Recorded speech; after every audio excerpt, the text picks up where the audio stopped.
Hi, this is Laura Kriska at lauraKriska.com, and you're listening to EA Interviews. EA Interviews, episode 289. Inspiration, transformation, success stories, and the Imperfect Action Round. 7 days a week. Join Mario Ficini for today's Expert Authority Effect interview. Every business needs a book, including yours. Visit freebusinessbookpublishingcourse.com today to learn the 7 steps to publish and promote your nonfiction lead and profit-generating business book in 8 weeks. Once again, that's freebusinessbookpublishingcourse.com. Here she is, ladies and gentlemen, Laura Kriska. Laura, how are you feeling today? Hi, Mario. Thanks for having me. I am excited to learn more about what you're doing because I know it's so vitally important, because so many people feel left out regardless of whatever level it's on. Tell me about how you're helping people specifically in the workplace. Well, my job is helping people build lasting trust across any us versus them dynamic and doing it without spending a dime. Oh, really? How do you do it without spending a dime? Yeah. Because it's been my experience that to bridge any us versus them gap, and we can talk about what those gaps are, we really need 2 things. One is a genuine wish to close a gap, to be really, interested in that. And 2 is having the honesty to reflect on yourself, to think about the choices you have made in your life, maybe long ago or maybe yesterday. But if you have those 2 things, which are free and available to anyone today, you can start bridging gaps and having an immediate and positive impact on your organization, on your departments, on your customers, on your revenue, all of these things about the way we do business. Why would you say that is important? Why not just leave everything as is? Mm-hmm. We all know that divisions in a workplace, maybe it's, marketing versus sales or manufacturing versus engineering. When we have these divisions, they cause a negative impact. They interfere with communication. They slow down productivity. They definitely interfere with problem solving. And so when these departments and the individuals in these departments are not moving together toward the common goal, we're not operating at optimum, our peak efficiency. And these type of divisions can be small or they can be large. And what I've noticed is that it seems like people are willing to tolerate this. They feel like, well, there's nothing we can do. There's always going to be this group. Yesterday, I was talking to a client who is in compliance, and her job in the company is to pay attention to how other people are doing their jobs. And she said nobody ever wants to talk to her. And they fail to recognize that if she does her job well, it helps the whole organization.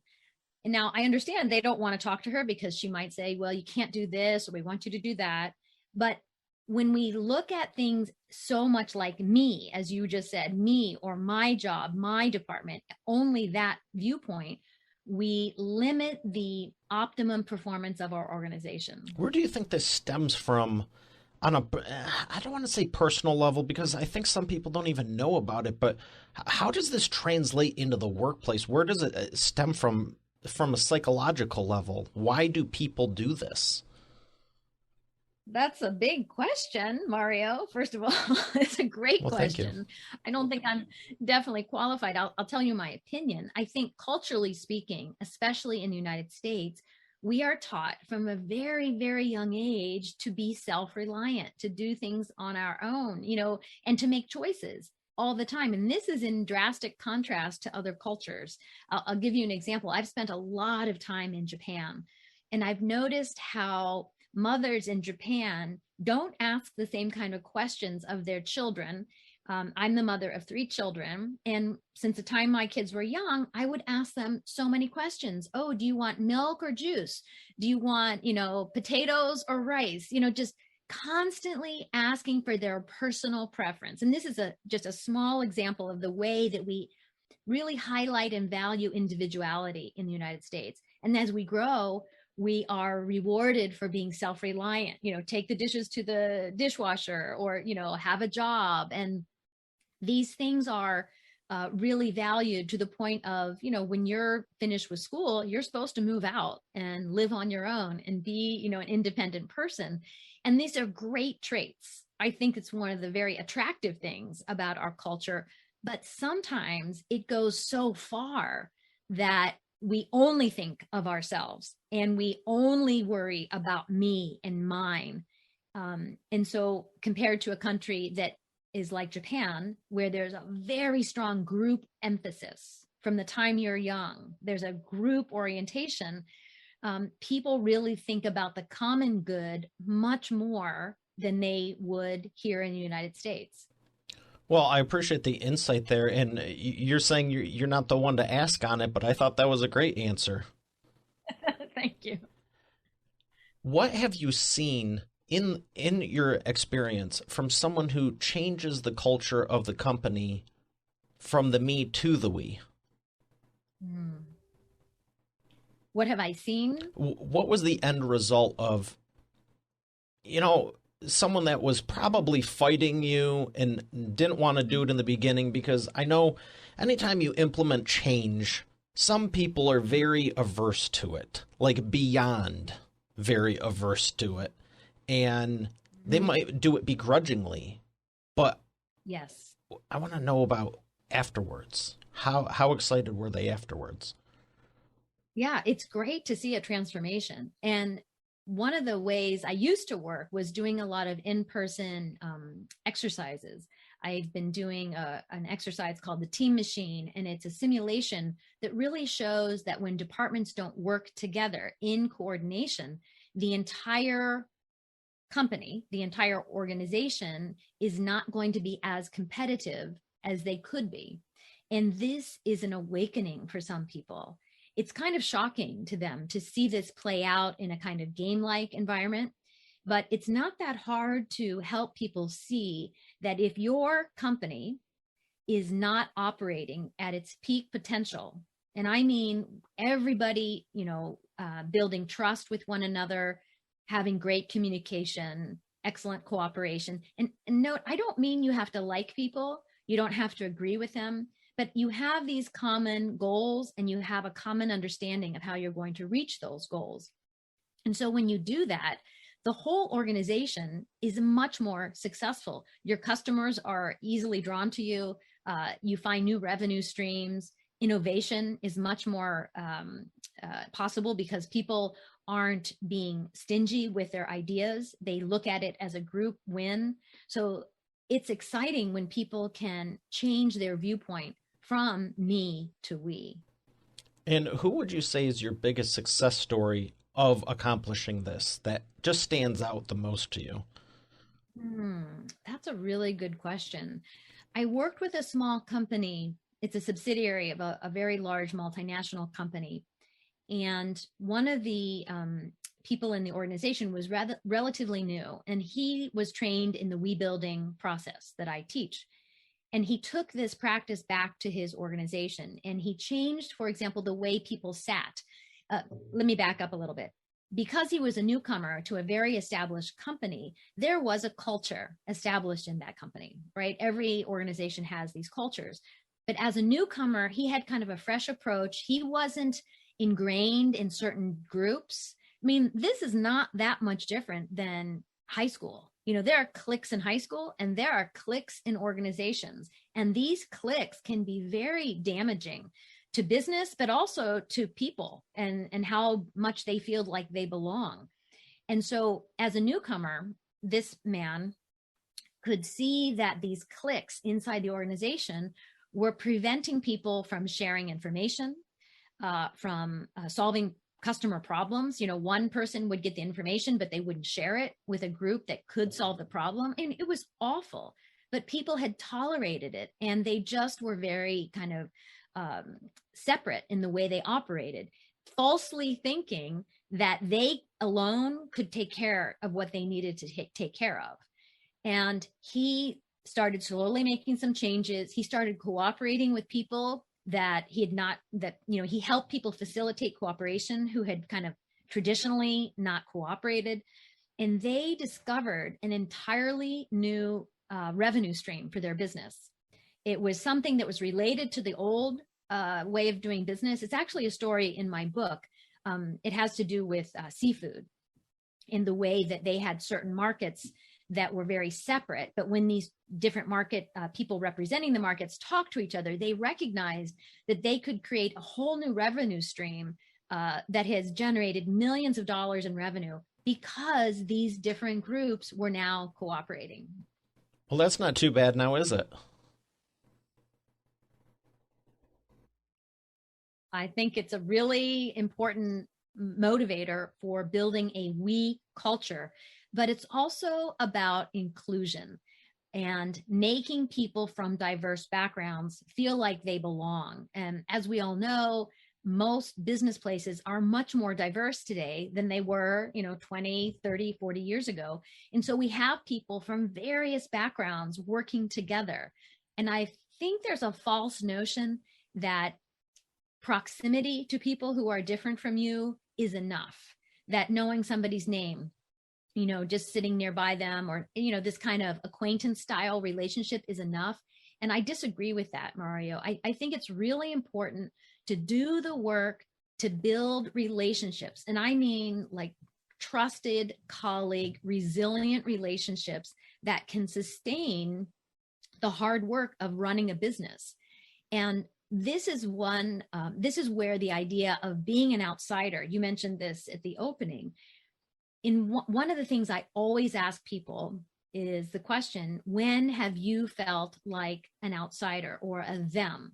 If I'm talking about the us versus them dynamic, I say, when did you feel like a them? And almost every single person can tell me a situation in their lives when they felt like the outsider, which means they know what to do to help other people feel included.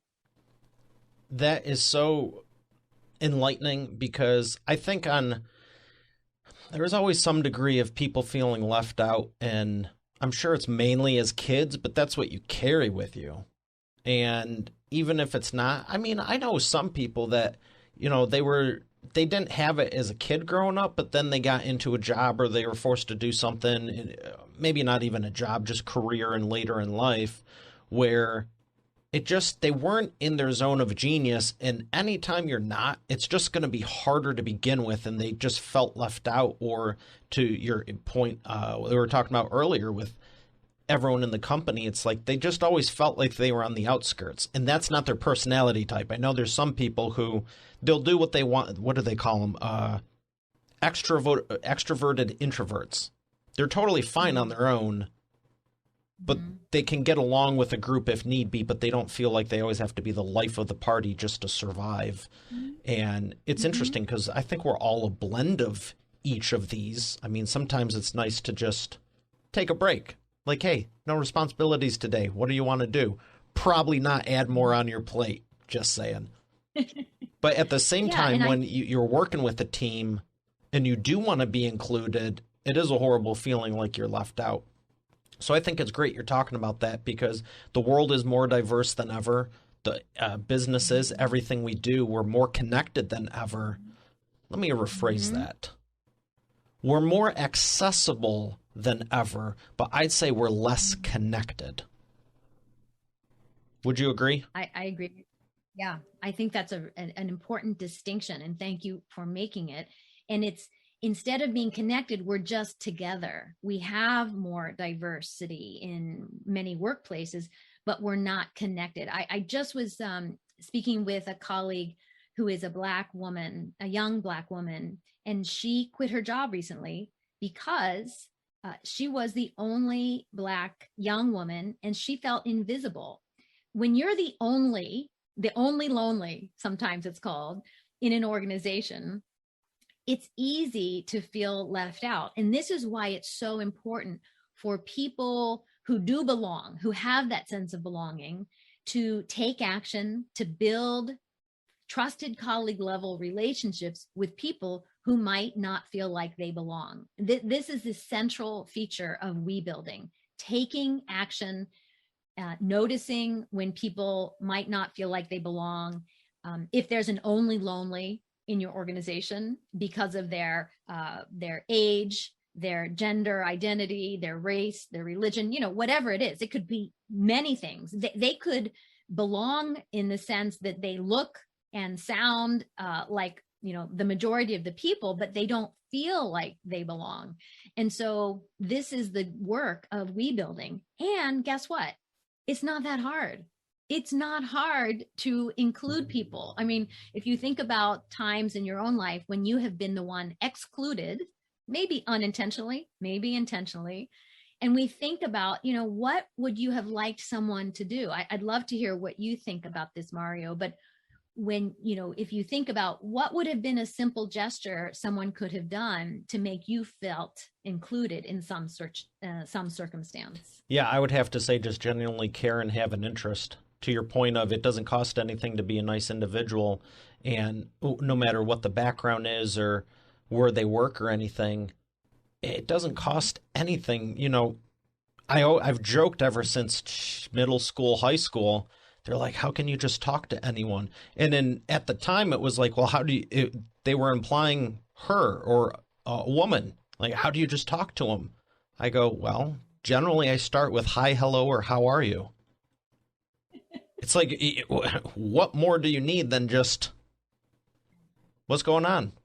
And if you have a shred of common sense, in my opinion, and maybe 0.5% to 1% of looking beyond yourself, all you have to do is just look at people for about 4 seconds in a room, and you can tell who's happy and who's not. And maybe you go to the happy person and be like, tell me what's going on. Why are you so excited? But maybe, just maybe, you go to the person who doesn't look so happy and say, hey, how's it going? And maybe it's just the fact that they're dealing with all kinds of stuff, and maybe you don't need to solve it for them, but maybe just care enough to notice. And now they can flip the switch out of, okay, I can deal with this later. There's actually opportunity here to have a good time. I mean, I hated it in grade school, high school. Everyone's like, oh, where do you want to go to college? Where do you want to go to college? Where do you want to go to college? What do you, No one ever asked me if I even wanted to go. And I didn't really want to. I still don't have any degrees. And some people just don't want to. Some people really want to. But instead of assuming, I always ask questions. Or you turn it into a joke. It's like, you can tell they look miserable. Be like, oh, looks like you're having a good day. Hey, maybe you can make them laugh. I mean, when you can say it from a place of humor and not like, sucks to be you. I mean, there's a difference in there, and not just what you say, but how you say it. But sometimes it's just make someone laugh.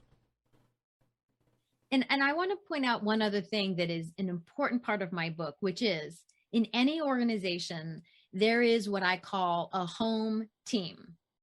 So one of my first jobs was working in Japan, and the home team in the organization is the one that has access to power and money. And so if I were to describe the home team in the organization in this job in Japan, it was basically middle-aged Japanese men. That was the home team. I was not middle-aged at the time. I am now. I'm female and I'm not Japanese. So I did not belong in my identity to that home team.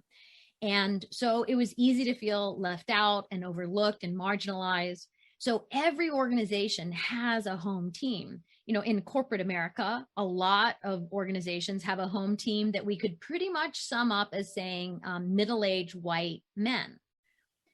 And I'm not saying that's bad.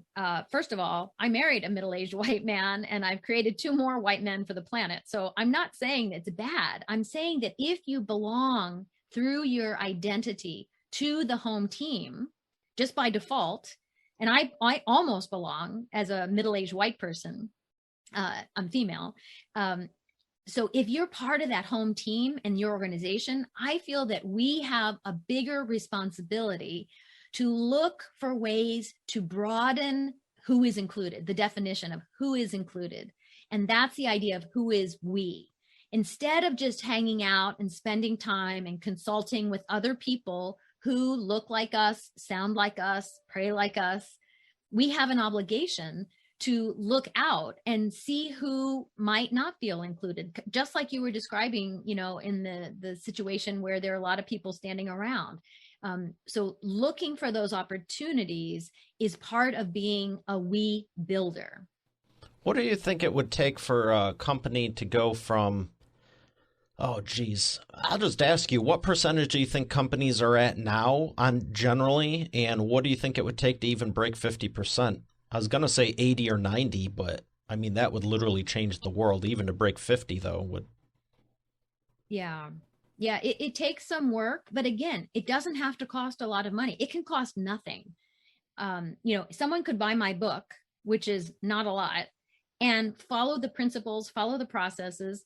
It takes ongoing work, which is important.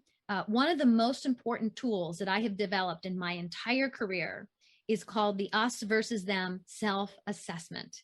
It is 10 simple questions. They're yes or no questions. This self-assessment would take you 60 seconds to fill out. But what it does is provides an immediate measurement to show you how integrated, how familiar you are with a them group. Now, the them group could be as specific as one other human being or as large as an entire country. It's up to the person taking the self-assessment to decide. And I always say this should be voluntary. So an organization could start a we building initiative on their own for the price of my book. And if they did ongoing work, I would say in 6 months' time with regular check-ins. Again, this doesn't have to take a lot of time, but people need accountability. It's not that different from trying to start any new habit, trying to exercise. Okay. If you have someone checking in with you and saying, hey, Mario, did you do your exercise? That there's an app called Noom, which people are using for weight loss and things like that. It's an accountability. It's a method of accountability. So there are many ways to foster a we building culture, but it does take time and effort and accountability. The steps are not hard. They're not hard. They're simple steps, but you have to put time and effort into it. Well, I love that you're providing the structure for people, and that's the thing, that, like you're saying, the accountability, but having that roadmap to just follow makes it so much easier. And I think every business needs it. Everyone needs it. I mean, like we've been talking about this whole time, it costs exactly nothing to be a good, decent. And here's what's sad. It's like the fact that we even have to talk about, like, here's how you treat people. You don't leave them in a corner to sit there and rot. It's like, really? I think it's sad. But I will say. Go ahead. Sorry, go ahead. I will say, to people's defense, some people notice the person, but they're worried. They don't want to say or do the wrong thing. I think this is, for example, if we talk about race and the gap between white and black, white versus black, there are lots of white Americans who care deeply about social justice and equity, but have done exactly nothing. They think about it, they feel stuff, they might put a sign in their window or even march in protest, but that's the end of their action. And that is simply not enough. And when I ask people about this, they tell me, I don't know what to do. I don't want to do and say the wrong thing. And so I advise them to start off with what I call safe actions. Safe actions are ones you do in private. They cost nothing. There's no vulnerability. It's things like reading an article, checking out a web news resource called The Root, watching W. Kamau Bell's CNN TV show called United Shades of America. Things that just give you information about stuff you may never have learned about. You've never been aware about it because you never lived, as a white person, you've never had the lived experience of what it's like to be Black in America. And you never will understand that fully, but we certainly can do much more in terms of our education. So these safe choices are excellent starting points. And then we have to move to challenging actions. Challenging actions are face-to-face interactions of increasing depth. we can do this even now virtually. It's going to be much better when we're all back in real life person again. But challenging actions require, a little bit of vulnerability, a little risk. You might feel uncomfortable. Somebody might say, no, but it's things like, asking someone to have lunch, putting yourself in a situation where you might be able to have a small talk conversation, or even joining a group where you are in the minority in terms of being a white person. These are the things that will fundamentally change the trajectory of equity and justice in our country. And I believe it's one of the reasons we haven't made the progress we should have. The civil rights legislation was passed over 50 years ago, and still there's been negligible progress. And it's because, in part, I believe, many people on the home team, like me, have not taken the actions to develop trusted relationships with people of color. And I don't mean, again, not acquaintance, not like, their first name, but I mean resilient, trusted relationships that can withstand important conversations that help people understand the way the world works in a completely different way. Yeah, from a different perspective. And it sounds like you're saying on an ongoing basis as well, not just a one-time deal. And I'm just going to go out on a limb and say probably not through social media as the starting point.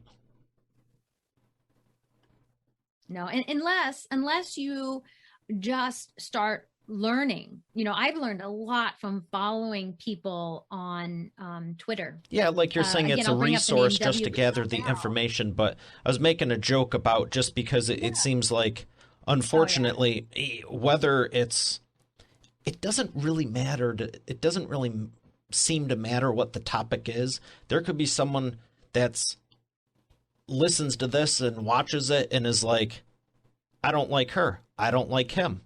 And then they'll just go to town as to why I'm the worst person on earth, or maybe you, or maybe someone in the comments. Yeah. And it's always interesting. Yeah. I'll put a joke out or something. Someone leaves a comment, and then someone else who's very serious. The one that comes to mind is when I travel, there's this picture of a duck on the wing. It has nothing to do about anything. And I've seen people get in arguments because they're like, well, no, I was a pilot and, ducks can't fly as fast as a plane and this and that. And I'll go on to a speaking event, and 3 days later I'll come back, forgot I even did the thing. And there's like 96 comments about people arguing about the velocity of the duck and the wind shear. And I'm like, dude, this was a joke. So I was saying that in jest, but yeah, and it's just, yeah. I'm glad we can have conversations like this, and we should be doing more. But I think people also have to realize, have a 10 or 20% buffer to realize the context. And, if someone's page is all memes and they put something out, it's probably a joke. And if not, and if it's all serious, then maybe this isn't a joke, even though it might sound like it. There's always that flip side too. So thank you for sharing that and bringing it to businesses. What was that? Mm-hmm. Well, and I think it was important for you to mention that the social media avenue is not a great one. And this is why face-to-face interactions of increasing depth are the solution. Because people will behave very differently face-to-face than they will from behind a screen and a handle. Yeah. Many of and them. I don't know about you, but I'd definitely rather have food involved in this situation than be typing away on a keyboard. Yes, it's a great idea. So I have one more question for you before we thank the sponsor and come to the imperfect action round, and it's the wheel of whatever. You want yellow or black? Yellow. Okay. Wow, that's a real good spin. Is it yellow? I'll make it yellow. There we go. It's mine. So my question for you is, what do you think it would take to have this on a global scale?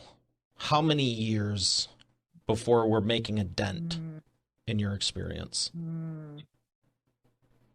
What year? Give me a year. It depends on, I want to say 5 years from now.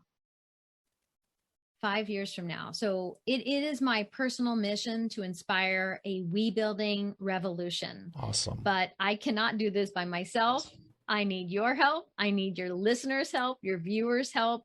This is what we need in this country. We need to move away from division and toward unity. And we can do it without a lot of effort. We can do it with virtually no cost. And can you imagine if we stopped bickering and worrying about all these ways that we're different, and instead put our resources, our skills, our energy, our time, our creativity, and instead focused toward common problems that humanity has, climate change, hunger, poverty. I mean, we could accomplish so much as a country, as a people, and that's the world I'm working toward. Excellent. And I'm glad you are.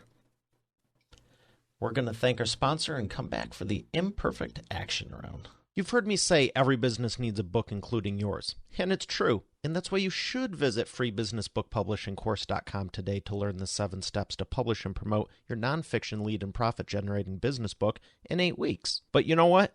Don't take my word for it. Take it from a few of my authors, like Lori. And I went from having an idea and a possibility to actually getting my book published. Or Catherine. Thank you for making my mom #1 best-selling author. Or Mary Alice. What he got done for me in 3 days regarding my book launch, unmanageable. John Cody. I've worked with Mario over the phone and online, and he's been very helpful in getting me where I needed to go with promoting my books. Rocio. There's no way in the world I would have been able to do this with somebody else. Again, I've attempted it in the past. It didn't serve me. As a matter of fact, I ended up more frustrated than anything. So this has been a very seamless process. Adele. If you're looking for an amazing business coach, I highly recommend Mario Ficini. Or Bill Benner. I can't make a higher recommendation than to work with Mario Ficini. He has been great for me, and right now, I won't work with anybody else except for Mario. Hey, their words, not mine. Visit freebusinessbookpublishingcourse.com to get started now, and I look forward to hearing your transformation as the next video success story. Once again, that's freebusinessbookpublishingcourse.com. And we are back with the Imperfect Action Round. Laura, are you ready to take imperfect action? I don't know. Am I? What are we going to do? I got 3 questions for you, 60-second or less answers. And the first one is, what is the fastest path to the cash? The fastest path to the cash is working successfully together in coordination in a way that everyone belongs, with a clear set of rules toward reaching the common goal. Excellent. That is correct. Number 2. What is the biggest problem you see your prospects making and the fastest way for them to fix it? The biggest problem is tolerating us versus them gaps in the workplace and substituting cosmetic integration with thinking that cosmetic integration is enough, a checklist, things like that. We need substantive integration, meaning people from all different backgrounds working together, not just sitting next to each other, but really working in trusted colleague relationships. And again, it's not hard to achieve this. It takes some self-reflection. It takes some genuine interest, and then accountability. Excellent. Number 3, what is the best way to maximize customer lifetime value? What is the best way to maximize customer lifetime value? I'm not sure I fully understand what that means. So the people you're serving, like your clients, what's the best way to not just make it transactional, like a one-time deal, maximize it long term?